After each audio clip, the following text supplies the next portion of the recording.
Hi everyone, and welcome back to the Hockey Journey Podcast, episode number 15, the David Shuler Sniper's Edge Hockey Story, presented to you by OnlineHockeyTraining.com.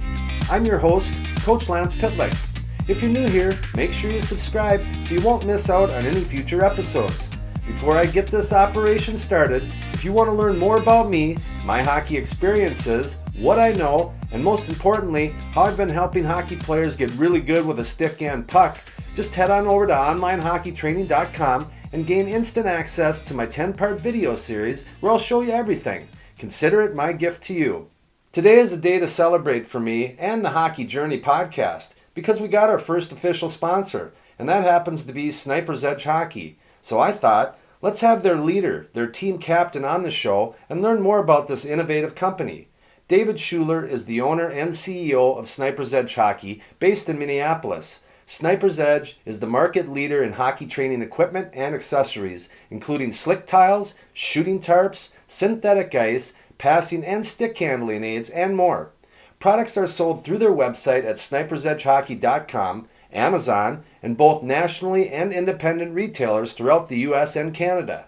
Prior to joining Sniper's Edge, David spent nearly 2 decades as an investor and advisor to small companies in consumer products, manufacturing, and other industries. David earned a BA at the University of Minnesota and an MBA from the Wharton School at the University of Pennsylvania. David lives in the western suburbs of Minneapolis, here in beautiful Minnesota, where he is a mite hockey coach, backyard rink owner and manager, and second line forward for his Sunday night men's league team. Ladies and gentlemen, please help me in welcoming David Shuler to the show. Hi David, and welcome to the Hockey Journey Podcast. Good morning, Lance. Good to be with you. Well, I'm pretty excited about having you on here because, I don't know, you guys are my number one sponsor, my first sponsor for this podcast, so I appreciate you believing in what we're doing here, and I thought, what a great idea, but to have someone that's in this hockey business that maybe we don't really know a whole heck of a lot about it, the back end, and learn a little bit more about Sniper's Edge and you. So you talked about there's a connection here that many people don't know, but why don't you follow up on that real quick? Yeah, thank you, Lance. And Sniper's Edge Hockey wouldn't be here if it wasn't for you, as the founder and the early innovator of these home hockey training products. And I'm grateful to be involved with the business and now being the steward of these great products and the brands. And as I came into this job just around a year ago and getting acquainted with the products, was grateful to develop this friendship with you.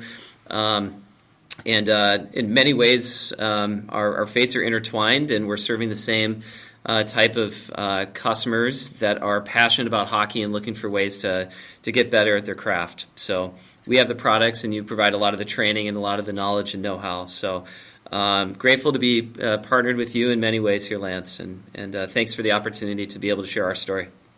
Awesome, and you know, I'm grateful that the company was passed on to someone who's super passionate, is a coach in the game right now.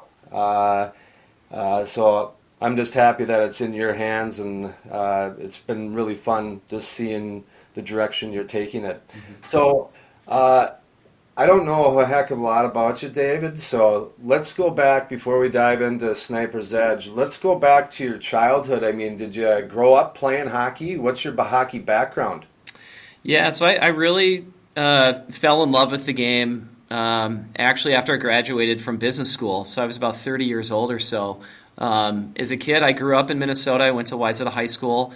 My parents weren't from Minnesota, and so when they had moved here when I was a kid, they didn't have it quite in their blood. And during the 80s, the NHL players didn't wear helmets. They had banged up faces. And my parents, being from Idaho and Utah, thought that that's what youth hockey was as well. So I played every other sport and played tennis and baseball through high school. We had a pond in our backyard, and so I developed an early love for the game, just being out there with my friends, and even without playing organized hockey as a kid, was developing edge work, knew how to skate backwards and all that kind of stuff. And as I became adult, I just thought, well, maybe it's just not going to happen for me. And then I started to compare notes and get to know plenty of other people that were in their 20s, maybe even older, that were still playing. And I learned that there was leagues for people like me that maybe needed some instructions to get some of the basics down. And so I signed up for one of those clinics, and it was like a 3-month long every Wednesday night, and it was awesome. And I got paired up with some great teammates and formed into a team, which then went into a league. And as the individual players and as the teams got better, we continued to graduate up into higher levels of the league. And so I really kind of fell in love with the game at that point. And so that's been over 10 years now that I've been playing. And fortunately, I've been injury-free over that period of time. I had a knee issue a couple years ago that sidelined me for a few months, but I'm still able to play in year-round, actually, in a men's league roughly once a week. And then I have 2 kids, a daughter and a son. My son plays hockey. He's still in mites. And so I've now gone through this journey as a parent and a coach, and a lot of my friends are all hockey enthusiasts as well, people that had played at a high level, others that maybe had played up through high school or junior gold or kind of had reached various different levels of hockey. And so it's very much in our blood and very much a part of my life. And so when I had the opportunity to get introduced to Sniper's Edge hockey and leverage my business experience and bring it into what had become now a new passion of mine, which was the hockey world, I just said, this is serendipity. This like there'd never been an opportunity of all my years of investing where I thought like all signs are pointing to you got to do this. So that was kind of what brought me here. I still have plenty of room to go. I can skate pretty good, but gosh, my hands are terrible. So admittedly, I needed to spend a lot more time in my own basement kind of working on the sweet hands and the figure eights and, Lance, be one of your students, kind of working on, stick handling through traffic and toe drags and those kind of things. So. In due time, David, in due time. What's because I had a 17-year coaching career and I spent, I think, 8 of those years at the mite levels. I had a lot of coaches that were similar to you that didn't have much of a hockey background, and they were learning just like the mites were. So that's got to be a fun process that you and your son can share together, both on practices and then at home on your backyard rink or in your garage. Yeah, it's great. All aspects of being a youth coach are great. Yeah, I've coached some of his other sports as well. He plays baseball, so I've coached that, and soccer I've kind of helped out here or there. Every aspect of it, from driving with your kid to and from, to helping them understand, if they're not good at something, how to work with them on the side and teaching them the perseverance and hard work and setting a goal, helping them understand the role of teamwork and, not getting down on your goalie if your goalie lets up 6 goals and trying to help to put them in perspective that, hey, he's doing his best and you focus on you and you focus on doing your best because lots of things you still need to work on. And getting to know the other kids, getting to know the other families that your son or daughter would be around. All of it is very much a special experience, and so I'm glad to still be out there. There'll be a point where I'll probably cap out, and we won't need as many coaches on the ice, and there'll be other coaches with a better playing and coaching pedigree as me. But at mites, it's still if you can be out there and if you can show up at practice and have the right demeanor with the kids, you're welcome. And so I'm still able to participate for a couple more years as a coach. Yeah, good. I think my kids and their teammates passed me by when they were around 10. So you got a couple more years. That's awesome. So when you acquired Sniper's Edge just about a year ago, you spent nearly 2 decades as an investor and an advisor to small companies. Give our listeners an example or two on how you help these companies grow, and then maybe what you learned in those experiences, how you're applying it to Sniper's Edge now. Sure. So my line of work until about a year ago when I got involved with Snipers was I started my career in something called investment banking, which meant the firms that I worked for would be hired by an entrepreneur that wanted to sell their company. And it was all privately held companies. Sometimes it would be a business that you would have heard of, but a lot of times it's a widget manufacturer in small town Minnesota that makes a plastic part that goes into something else. And the reality is, the country is comprised, the business world is comprised of tens of thousands of these small businesses where it's a successful entrepreneur that took a risk, that built a business, that figured out an invention or a market inefficiency, and begged, borrowed from the bank or from family members to get their business off the ground. And so my role had been first as an advisor to try to help them sell their business and try to find the right investment partner. And then for the last 15 years prior to Snipers was as an investor, investing on behalf of big pension funds, university endowments, institutional investors, to try to find these small companies to invest in. And so I loved that profession. I had a chance to get to know lots of small companies, some that were in consumer products, some that were in healthcare services. We were involved with a mosquito spraying business. I was involved with a business that made signs for Walgreens. So lots of different, very specific, niche-y type companies. And really had a great ride there. That firm continues to do well and is successful, and I'm still friends with the partners. I just had an itch to go do something different and do something entrepreneurial and spend more time, instead of spending a little bit of time with multiple companies, really kind of going all in with one particular company. So I left in the middle of 2020 and started this journey of trying to find a small company to invest in. Didn't necessarily know that I wanted to end up jumping in as the CEO of the business, but I kind of left myself open to that possibility, and was networking and around town with advisors and lawyers and those kind of folks that might be knowledgeable of what small businesses are out there that could be looking for investment partners. And at that time, the former owners of this business had seen some good results over the last couple of years. They were looking to sell their position so they could focus on some of their other holdings. And so I crossed paths with them. This was right Christmas time of 2020, where I was shopping for my own kid, and so I had been on the website. We had even bought one of the shooting pads at a store. I think it was a Shields location for my kid. And so it was very, again, I used the word earlier, serendipity. It felt like this was a great chance for me to leverage a lot of my business knowledge and acumen. A small company that had brand recognition, that had been around a long time, but still felt like it had a lot of room to run. And my experience in private equity really was about trying to leverage subject matter experts to try to help a company that already is on the path to success and really help them supercharge their growth.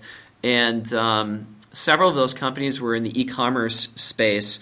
And so what really excited me, or was kind of drew me to the company, made me excited about it, was that they had a presence on Amazon, they had a web presence, and they were doing a lot of great things, but yet there was people within my network that I would be able to bring in as advisors, consultants, etc., that would be able to take a look at it and really help us understand what we're doing right on Amazon, but here's how you get explosive growth there. The same thing if you're selling through Google, and here's the role of something called paid search, which is the ads, the top 2 or 3. And then here's what you do to create what's called organic search, which is if you scroll down on the page. Those same kind of rules apply to market on Facebook and having a social media presence. And so that was really great, in that be able to take a company that was already successful and on a really nice path, but try to think about what additional levers could we pull to really help the business propel even farther forward over the next 5 or 10 years. And even after my ownership period, make sure that it's set up for success. So whoever becomes the owner of the business after me, many years down the road, is also set up for success to take it from there. So I'd say my background is really kind of a general business background, in that I'm not the expert, but I'm a phone call away from a lot of people, subject matter experts, that can help me kind of figure this stuff out, and really kind of plug them in. It's interesting that you say that, because there's a movie I watched several years ago called Something Ventured, and it was about the birth of investing in companies, angel investing, a guy named Arthur Rock. You ever hear him? I haven't. Um, No. but a really good show. And, what he said was that if we're going to invest in someone, we asked ourselves one question: is my Rolodex deep enough to really help these people? So that Yeah. just goes into what you're saying, how the connectivity is so important. Yeah. Yeah, that's absolutely right. And if this was a different industry, if this was there's lots of businesses that are let's say a company that makes little steel products. Lots of those businesses are doing great, that have impressive margins, a good market position. I don't have a ton of intuition personally for how to help a company like that be more successful. But the fact that this is a consumer products company in an industry that I know and love, and I'm in the target demo as a consumer, as a player myself, as a coach, as a parent, plus it's in Minnesota, plus it has an e-commerce business model. It just felt like it felt like I would have great intuition for what the business would need to do to be more successful, but also when I know that I'm personally going to get to my limit of where it gets past my area of expertise, to do what that person said as well, to have someone that's a phone call away that can supplement what my strengths are. So we're still on year one of this journey, and having a great time so far, and still trying to, we've had some initial wins, but also still kind of positioning our company for kind of a long-term growth trajectory. So, these have been some challenging times for some businesses. How has COVID affected your business over the last year? Yeah, in 2020, even though that was prior to my ownership, not surprisingly, when the rinks were closed and practices and games and organized hockey was put on hold, the company during that period of time saw unprecedented amount of growth in orders and surge in volume. So very positively affected sales during that period of time. Last year was a little bit of more of a reversion to normal times, but you still have a little bit of uncertainty about whether organized hockey is it going to go, is it not? I think that there's a long-term secular trend towards people wanting to outfit their homes with home hockey training equipment and accessories. And I related to, like, every kid when I was growing up had a basketball hoop, whether or not they were on the basketball team. Yes. Our industry is no different, and that hockey is fun, and it's fun to have like a slick surface at home. It's fun to play roller hockey. It's fun to play backyard hockey. And a lot of the parents appreciate that if the kids can do that without shooting a puck that's going to bang up a wall or break a window or scuff up a nice polished concrete floor, our company and our products can help them do that. So I think that there was a secular trend underway already. COVID definitely helped that trend. We have a lot of customers that maybe had outfitted a training area and then want to come back and make an additional purchase, or they bought they maybe have 100 square feet of tiles and now they want to expand it and have an even greater area. They want to add a blue line. They want to add a goalie crease. So we definitely see that happening. We were a lot. You read a lot about in the press about how there being supply chain challenges and inflation, and unfortunately, yes, that's real. That's happened to us. No different than a lot of other businesses. Fortunately for us, like 95 or 90-ish% of our revenue comes from products that are made in the USA, which we're very proud of. We hope to grow that even further. So we did not have really many horror stories of stuff coming out of container ship from Asia that was stuck at a port or we couldn't get it. We had a few of those, but not meaningful. So most of the stuff was made here. We had access to the product. We were able to sell it at the holiday season and Black Friday and get it into the warehouses. So we were every business was disrupted a little bit through the supply chain last year, conditioned to manage. Our business was no different, than we had to make sure that we kept our eye on the right aspects of the business there to make sure that we had the right inventory levels in the right locations. But we were grateful for that. And the other thing is that, we're very grateful that our customers are hockey enthusiasts, and the more high quality, relevant training tools that we can come up with, we think that we can continue to sell it through our channels. And so a large amount of our focus, it started last year, it's certainly going to continue this year, is trying to come up with additional products that have a Sniper's Edge name on it, that's our proprietary design and stuff that we can continue to get out to the market. And so we can create more reasons for people to come back to our site and engage with us further on social and whatnot, as opposed to just, they just bought one product, they just bought this, and now they're good. We want to create more opportunities for us to elongate that customer interaction and create more reasons for them to come back. And ultimately, the products have to do two things. They all have to be at a good price point. We need to make sure that they're aware of our brand. But we believe that it has to be a product that is fun to use. It can't be work. It has to be something where the kids actually have fun with it. A tarp is really fun to use. It's really fun for an 8-year-old, a 10-year-old to practice and shoot on. And the second thing is it needs to have a training benefit. It has to be very clear that the type of habits that our products help to teach are the kind of things that a coach like yourself or their community association coach would say, this is worthwhile time on task for you to work on this or work on that. And then if we have products that help reinforce those positive habits. So we use the tag word to play more and get better. And ultimately, all of those ingredients have to be present in order for us to be able to sell more products and for consumers to like what we're doing. Yeah, it's so many good points in there.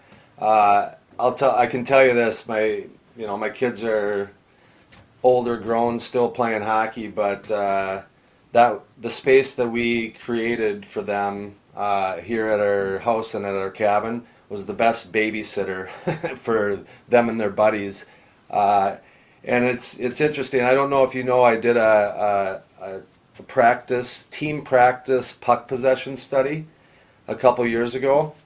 And so I got a kid from Wayzata High School that was into video stuff, and we just went to different rinks and picked a player that got on the ice right away, filmed him or her the whole practice, and then came back and cut it up to see how long they actually had the puck in their stick. So this will be a question. Do you know about this study, or is this new to you? You could share some more of the details with me. I'm a little fuzzy on it, but it's not much. I recall the takeaway being.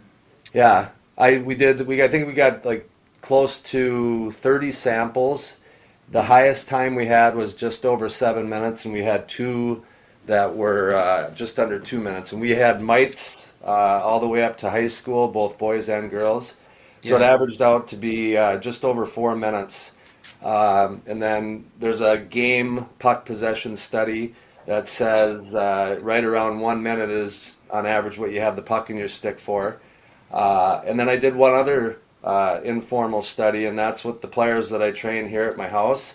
I would just film the whole lesson, and to a player, they were getting anywhere from 18 to 20 minutes of puck touches during an hour lesson. So it's an important space, but for so long, players, you think you have to go to a rink, you got to go to a training facility, you got to be face-to-face with a coach to get better. And when it comes to the stick and your stick handling, your passing and your shooting, you can get so many of those reps off the ice. And the other thing I'll say is regarding shooting, in order to go up the ladder a little bit, the one thing that's required and cannot be avoided is you're going to miss more than you make. And you can get a lot of those misses done in that space.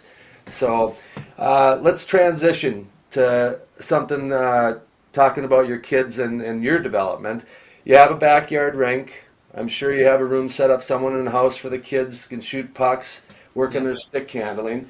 Since taking over the company and, kind of being in that world and creating these spaces, how much of a noticeable improvement have you seen in your kid and your own stick skills? Yeah, quite a bit, actually. So we have a room in our house. It's kind of like an unfinished basement area where it was perfect for putting up a tarp and some synthetic ice. And like you said a moment ago, whenever I'll go down with my kid, he'll go down by himself, and but certainly whenever he has friends over, and a lot of his friends are kids he plays hockey with, that's immediately where they go, and they have so much. They're down there for hours and just having a blast. Yeah. So my kid within the last year has he's been lifting the puck a lot more meaningfully. He's getting more comfortable lifting it now in his backhand. He's 8 years old and he's a mite, just to give your listeners some reference. But Yeah. but both of those are skills that if he can shoot an extra 200 pucks a week at home, just 10 pucks at a time here or there, that's where he gets a chance to work on this or that, and he can start to practice a snapshot. He can start to practice, all the kids are trying to figure out now how to hit slap shots, which they really are not supposed to be doing at mites anyways, but no one's got a Shea Weber slap shot yet. They're just, they see the pros doing it and they're trying to figure out how to do it. But if he's at practice, he's doing the stuff that the coaches want him to do, and they're practicing breakout drills and, doing outside edge work, going around cones. They're not, just teed up in front of a goal, practicing backhand shots. That's the stuff, to your point from earlier, that you work on at home. So I've definitely noticed a difference in his shots.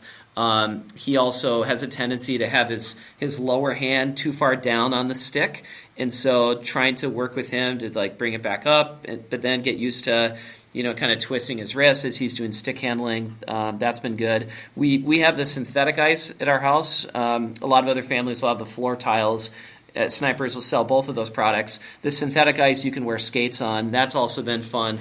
As at his level, that they're learning things like how to do mohawks and backwards crossovers and things like that we've put on skates and have practiced. So that's been pretty good.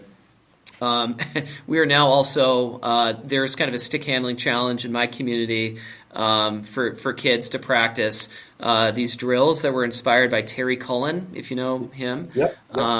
And his son Matt that had done, and it's a circuit of 7 or 8 different stick handling drills that involve going out wide and cupping and then going to the backhand and figure eights and things like that. And that's been perfect. We've been down there every day, kind of going through the stations. I've been going through it with him as well. So, and as far as me, I have a long ways to go. But I'm still trying to get better, still trying to challenge myself. I'm a lot better than I was a year ago, a lot better than I was 5 years ago. At being able to be able to stick handle in some traffic and practice doing the toe drags and things like that to try to be elusive with the puck. But I'd say that my kid is either he's a better athlete or he's better at training than I am. So he's taken to it better than me. Well, we also have it now in our office as well, Lance. And so I'm not on this particular call, but I spend a lot of calls with standing on our floor tiles and with a stick in hand, continuing to hit pucks against the pass master and continue to do cupping and drags and things like that. So, yeah, well, that's pretty cool to hear because there's a lot of coaches that they coach and it's great, but then there's people like you that invest extra time into trying to become a little better. So I know Orono is where. Are you Orono? Yeah, we're in Orono. Orono Association. So I know that Youth Hockey Association is lucky to have people like you working with those kids. So before we wrap things up, you talked a little bit about product innovations and stuff. Is there any new product ideas you have in the pipeline that you can give us a sneak peek about, or is this all hush? Yeah, I can kind of give some directional feedback about what we're doing, and right now our products are sold to a consumer to use in a basement or garage. And in some cases, they are sold to a team or a training center for use in a commercial facility. We're making a concerted effort to try to have more on ice and training center caliber type products, and which we're really excited about because our thought was if it can hold up to their quality standards and their expectations of a training benefit, then it'll also then have benefit for our consumer. We're also taking the point of view that our customers also they're consuming hockey in a number of different ways. They will be at a dryland training center. They'll be on the ice. They will be in their backyard. They'll be in their basement, and they might be on the driveway. And so we're trying to then also think about products that can either follow them along to all those different places or dedicated street hockey products, and or something more things for the backyard. We don't sell the rink boards, but this last year we introduced the rink liners, which anyone that does a backyard rink knows those get you need them in order to fill your rink, but they get punctured just through the course of things, through shoveling and whatever else, and they need to be replaced each year. And we're coming up with some other products I think that would be unique for people that have backyard rinks or ponds, things like netting, working on a resurfacing type device that I think will be very attractive to the dads that can relate to this. Everyone has their own home remedy for how they go and resurface their pond or whatever. We're coming up with a system that'll make it easier for someone to resurface in a shorter period of time. We also are thinking towards the future and the fact that the kids have, all kids have phones, and kids are starting to have Instagram accounts and TikTok accounts and are very tech savvy, and trying to think about ways to fuse together tech-enabled products that you see in other types of sports, and trying to work that way into the hockey scene. So those are still under cover, so to speak, and in development. But we hope in the years ahead to try to find an opportunity for someone to be able to download something from us, to be able to engage with us through an app, and then have products that also are giving them feedback about their performance and tracking and metrics, and something that has a fun aspect that feels like they're playing a game, but also something that is collecting stats about accuracy and mile per hour of their shot and location and release time, things like that will have relevance for useful statistics to keep that they can share, not only to compete against their friends, but with their coaches, and to be able to demonstrate that they're putting in the work in the off season or between practices and whatnot. So just a couple little snapshots is, we're in a fun problem of there's no shortage of ideas. And so we come back to, we're still a small company, and we have to make sure that we can be realistic about what we can do successfully. And so you take the universe of lots of great ideas and lots of things that we would love to do, and then try to distill it down to what are kind of the bite sizes that we can focus on this year, and then each year continue to build upon that to ultimately become the company that we want to be down the road. The other big things that we are exploring very actively this year is that we're a Minnesota company, even though we sold to all 50 states last year, and that was great. We have a relationship with Amazon.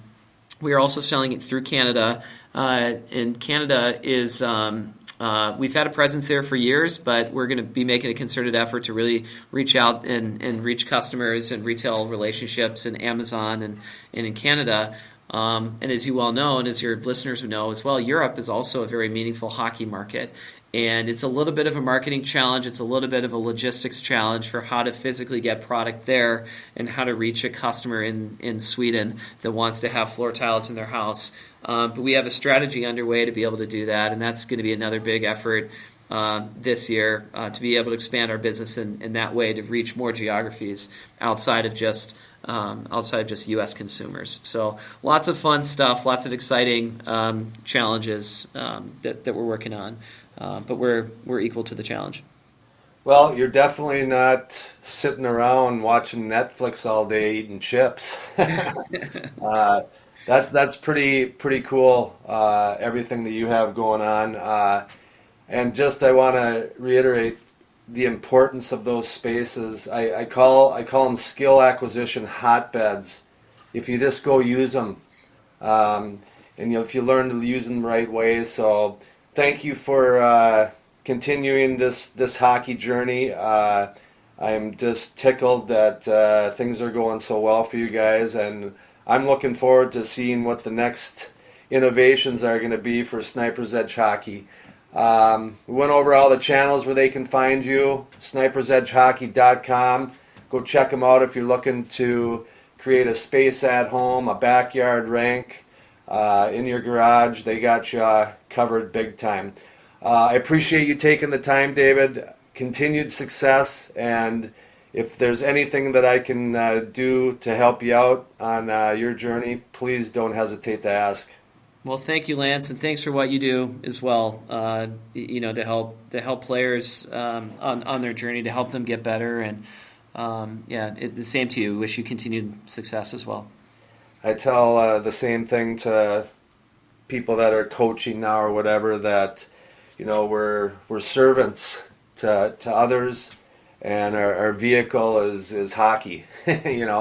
That's how we can share our experiences and our knowledge and our passions to others. So continued success, and we'll do this again sometime maybe and talk about something different.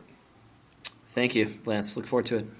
Well, that concludes another episode of the Hockey Journey podcast. I can't thank you enough for stopping by and listening. I hope you enjoyed David's story, and I look forward to seeing what's next from Sniper's Edge Hockey. If you think there's someone in your circle of family and friends that might enjoy this episode, please share it with just one person, as it will really help me in growing this hockey community. Again, I appreciate you being here. Don't forget to subscribe. I hope to see you back here soon, and do me a favor, make someone close to you smile today. All the best, my friends.